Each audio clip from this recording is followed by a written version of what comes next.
में जो शिखवाल की बुक है ना वो इतनी अच्छी है कि उसमें, और दूसरी बात है कि हमें बुक कैसे करनी है। आपको क्या करना है कि लक्ष्य की जो बुक है ना उसका एक प्लस पॉइंट।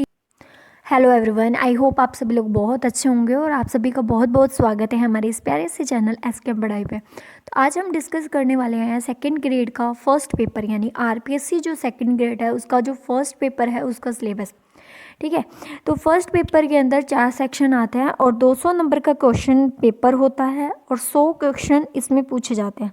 100 क्वेश्चन 200 नंबर के, यानी कि कहने का मतलब एक क्वेश्चन 2 नंबर का हो गया। और इसमें 1/3 जो होती है वो नेगेटिव मार्किंग होती है। 2 घंटे हमें मिलते हैं पेपर करने के लिए। ठीक है, तो यहाँ पर क्या है, सबसे ज़्यादा वेटेज होती है वो होती है राजस्थान जीके की। 50 क्वेश्चन पूछे जाते हैं और 100 नंबर के क्वेश्चन होते हैं, तो यानी कि आधी वेटेज जो है वो राजस्थान जीके की है। आप राजस्थान जीके अच्छे से कर लो तो 40% तो आपका वैसे ही निकल रहा है। लेकिन नहीं, ऐसा नहीं है कि भाई सारे क्वेश्चन ही हमें आते होंगे। हम 50 अगर क्वेश्चन आ रहे हैं ना तो उसमें से 40 क्वेश्चन हम इजीली जो है वो कर सकते हैं। ठीक है, अगर हम अच्छे से पढ़ के जाते हैं तो 40 क्वेश्चन हम अच्छे से कर सकते हैं।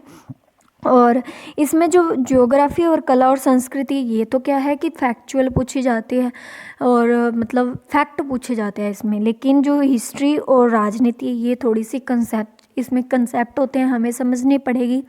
हम वैसे तो हर सेक्शन को ही समझना पड़ेगा, समझ के करेंगे तो आसानी से याद हो जाएगी, आसानी से हर चीज़ हो जाएगी।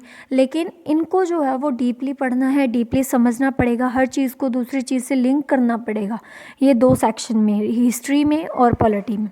ठीक है, अब आगे वाला सेक्शन जल्दी जल्दी पहले सेक्शन देख लेते हैं, फिर हम डिस्कस करेंगे कि हमें बुक्स कौन सी पढ़नी है। तो ये फर्स्ट सेक्शन हो गया। सेकंड जो सेक्शन है उसमें पूछा जाता है इंडिया जीके और वर्ल्ड जीके। ठीक है, अब इंडिया जीके और वर्ल्ड जीके जो होता है वो 20 क्वेश्चन पूछे जाते हैं 40 नंबर के लिए, 40 नंबर के। अब जो इंडिया जीके और वर्ल्ड जीके की जो जियोग्राफी है वो तो हम पढ़ सकते हैं, एनसीईआरटी से भी पढ़ सकते हैं, और एनसीईआरटी में बढ़िया कंटेंट दे रखा है। पॉलिटी भी हम एनसीईआरटी से पढ़ सकते हैं। और ये जो इंडिया जीके और वर्ल्ड जीके है ये एनसीईआरटी के बाहर नहीं पूछा जाता है, मतलब लगभग एनसीईआरटी में से ही फैक्ट पूछे जाते हैं। ठीक है, तो एनसीईआरटी को पढ़ सकते हो इसको कवर करने के लिए। ठीक है, और बाकी एक कॉमन गाइड भी मैं बताऊंगी आपको, 2 मिनट बस डिस्कशन कर ले हम पूरा कंप्लीट। और उसके बाद हो जाता है शिक्षा मनोविज्ञान, साइकोलॉजी जो होती है वो भी 20 क्वेश्चन आते हैं, 40 नंबर के होते हैं। इसके लिए हम शिखवाल की बुक ले सकते हैं, अच्छी बुक है। और इसमें जो शिखवाल की बुक है ना वो इतनी अच्छी है कि उसमें हर चीज़ को क्या है कि भाई उदाहरण दे रखा है, हर चीज़ का उदाहरण दे रखा है। तो मैंने पढ़ी हुई है और इतनी ज़्यादा बेस्ट है कि मैं बात ही क्या करें, मतलब बहुत अच्छी बुक है। हर चीज़ का कंसेप्ट है, हर चीज़ का कंसेप्ट है, फिर उसका एग्जाम्पल है, डेली लाइफ के एग्जाम्पल हैं दे रखे हैं उसमें, तो अच्छे से समझ आ जाती है वो। ठीक है, दूसरा जो है, चौथा जो सेक्शन है वो है करंट अफेयर। अब करंट अफेयर्स जो होते हैं वो 10 क्वेश्चन आते हैं और 20 नंबर के पूछे जाते हैं। अब इसमें करंट अफेयर में भी हम 7-8 क्वेश्चन है आराम से अच्छे से कर सकते हैं अगर हम पढ़ेंगे। सूजस बुलेटिन पढ़ लो, और उसके अलावा जो मूमल की किताब है ना वो भी अच्छी है। ठीक है, मूमल की जो आती है मैगज़ीन वो अच्छी है, 3 महीने की ले लो, या फिर अगर मंथली लेते हो तो वो भी अच्छी है, मंथली भी ले सकते हो और 3 महीने की भी ले सकते हो। ठीक है, 6 महीने की तो फिर उसमें 6 महीने की अगर हम लेते हैं ना तो उसमें थोड़ा सा कंटेंट जो होता है ना फिर थोड़ा सा कम होता है, तो वो मुझे अच्छी नहीं लगती है। तो 3 महीने वाली ज़्यादा बेस्ट होती है 6 महीने वाली से।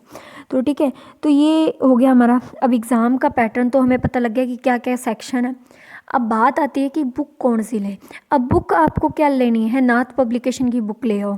ठीक है, या फिर आप लक्ष्य की बुक ले आओ। लक्ष्य की जो बुक है ना उसका एक प्लस पॉइंट ये है कि उसमें लक्ष्य की बुक के साथ में मॉडल पेपर में मिलते हैं।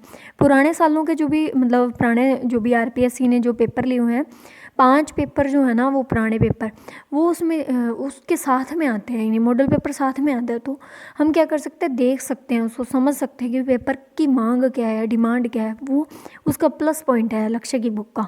लेकिन नाथ पब्लिकेशन में कोई मॉडल पेपर नहीं आता साथ में, तो ये नेगेटिव पॉइंट मैं तो मानती हूँ इसको। और दूसरी बात है कि हमें बुक कैसे करनी है। आपको क्या करना है कि आपको नाथ पब्लिकेशन, आप जब यहाँ लक्ष्य की कोई भी बुक पढ़ो, एक पेज पढ़ना है और एक पेज पढ़ के उसको समझ करके आपको हैंड टू हैंड उसी टाइम उसके नोट्स बना लेने हैं। और नोट्स भी ऐसे बनाने हैं कि अगर हम मान लो हिस्ट्री का कोई टॉपिक है, हम कर रहे हैं खानवा का युद्ध कर रहे हैं, तो हमें पता है कि खानवा का युद्ध किस में हुआ था, तो आपको लिख लेना है बाबर वर्सेस, किस में हुआ था, बाबर वर्सेस उसमें हुआ था महाराणा सांगा में। ठीक है, बाबर वर्सेस महाराणा सांगा ऐसे शॉर्ट में लिखना है, ऐसे नहीं लिखना है इन दोनों के मध्य युद्ध हुआ, पूरी लाइन लिखने की ज़रूरत नहीं है, बस उसको शॉर्ट फॉर्म में लिख लेना। फिर उसकी डेट कब हुआ था वो लिख लेना है, कहाँ पर हुआ था स्थान लिख लेना है, तो कौन कौन किस किस ने किस किस का साथ दिया, राणा सांगा के साथ कौन था और बाबर के साथ कौन था। तो इस तरीके से ना मतलब छोटे नोट्स बनाने हैं, जितना मतलब लाइनें कम लिखी जाए ना उतना कोशिश करनी है कम लाइनें कम हो, फैक्ट ज़्यादा हो। ठीक है, और दूसरी बात है कि भी हर मतलब पेज के एक पेज पढ़ा उसके नोट्स बना लिए, दूसरा पेज पढ़ा उसके नोट्स बना लिए, इस तरीके से हमारा एक चैप्टर कंप्लीट हो जाएगा और हमें पता भी नहीं लगेगा। चैप्टर कंप्लीट हो गया, फिर उस चैप्टर कंप्लीट जैसे ही हुआ है ना तो वो हमने क्या क्या नोट्स बनाए हैं उस नोट्स को पढ़ना है अच्छे से, नोट्स को पढ़ना है कि हमें समझ आ रहे हैं या नहीं आ रहे हैं, कि हमने क्या क्या लिखा था वो समझ रहा है। अगर कुछ नहीं समझ आ रहा है, याद नहीं हो रहा, तो हमें क्या करना है, हमें फिर से उसको बुक में से फिर से पढ़ना है कि भाई क्या लाइन थी और हमने क्या लिखा है ना। तो ऐसे क्या होगा, वो चैप्टर हमारा कंप्लीट हो जाएगा अच्छे से। फिर उसके बाद ये सब कुछ कंप्लीट हो जाए ना, चैप्टर का ये प्रक्रिया कंप्लीट हो जाएगी, फिर आपको दूसरी प्रक्रिया करनी है। वो क्या है, वो है कि आपको क्या करना है कि आपको पेपर देने हैं उसके, यानी कोई भी आप टेस्ट सीरीज साथ में ले लो, ये नहीं कि अलग से बाद में लेंगे, नहीं, जो टॉपिक वाइज टेस्ट सीरीज़ कोई भी अच्छी सी आपको दिख रही है, जीजीडी की मुझे तो बेस्ट लगती है, तो वो आप ले सकते हो। ठीक है, या फिर कोई और प्लेटफॉर्म है, उत्कर्ष की अच्छी है वो भी ले सकते हो। ठीक है, राहुल सर हैं उनकी भी बढ़िया है। ठीक है, तो इस तरीके से कोई भी ले सकते हो आप, टेस्ट सीरीज टॉपिक वाइज लेनी है लेकिन। ठीक है, लेने के बाद आपको क्या करना है, वो चैप्टर कंप्लीट हुआ फिर आपको वो टेस्ट देना है, आपको देखना है कि आपके कितने क्वेश्चन सही हो रहे हैं। ठीक है, और जो क्वेश्चन आपने पढ़ा हुआ है लेकिन आपका सही नहीं हुआ, आपको दिमाग में नहीं आया, तो उसको आपको नोट्स में फिर से पढ़ना है। तो इस तरीके से, और कुछ आपको क्वेश्चन ऐसे भी मिलेंगे, नए क्वेश्चन होंगे जो आपने नोट्स में है नहीं, वो आपको ऐड कर लेने हैं। तो इस तरीके से हमारे जो हैं वो सारे चैप्टर कंप्लीट करने हैं हमें। ये एक स्लॉट जब कंप्लीट हो जाएगा ना, तो फिर आपको क्या करना है, फिर नई टेस्ट सीरीज़ ले लो, वो टेस्ट सीरीज़ कंप्लीट होगी तो नई ले लो। इस तरीके से आपको क्या है, बार बार क्वेश्चन ज़्यादा लगाने हैं। बुक को एक रखो, और बुक को अगर हम इस तरीके से पढ़ते हैं ना तो हमारी बुक अच्छे से कंप्लीट भी होएगी और हमें वो याद भी होएगी। और अगर आप नोट्स नहीं बनाओगे तो उसका एक लॉस आपको ये होएगा कि एंडिंग में आपको वो बुक आपसे पढ़ी ही नहीं जाएगी, क्योंकि बुक कभी भी रिवाइज बार बार नहीं कर सकते, लेकिन नोट्स बार बार कर सकते हैं। क्योंकि ये होता है कि भी 2 पेज जो होते हैं ना बुक के, वो हमारे नोट्स में 1 पेज में ही कंप्लीट हो जाते हैं, ये होते हैं बेनिफिट।